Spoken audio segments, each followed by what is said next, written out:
Hello everyone, welcome to our video. Today I will show you how to fix Snapchat can't find matching credentials issue.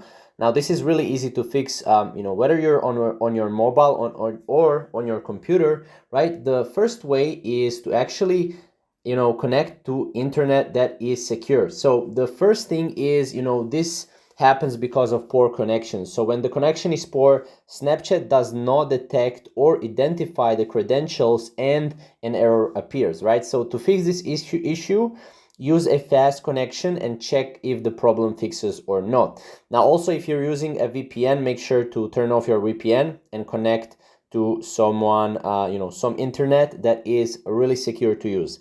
Now the second way how you can do it is you can actually go here to settings on your on your phone here, and what we can do is we can search here for Snapchat. As you can see, I already searched for Snapchat, and then go and on app info, click on it, and then make sure to scroll down until you see storage.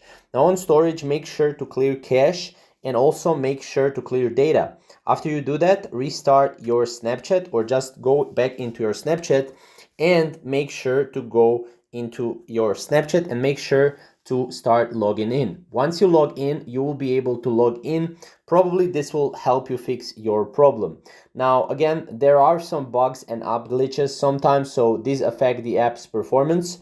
So Snapchat does not work properly and causes login errors. So to remove the bugs, right, make sure to update the app as well and check if the error appears or not, right? Now, this is pretty much it, right? Now, one more thing you can do is usually they lock, Snapchat will lock your account. When Snapchat finds someone suspicious who might try to enter your account, it ultimately logs the account and asks to recover it by verifying the user ID, right?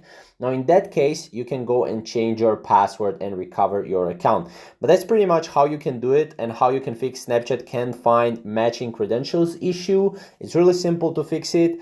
And again, comment down below if this video helped you out. I want to see if you have any questions as well. So also comment some questions down below and I'll get back right to you after this video. But yeah, thank you guys for watching. We'll see you in the next video.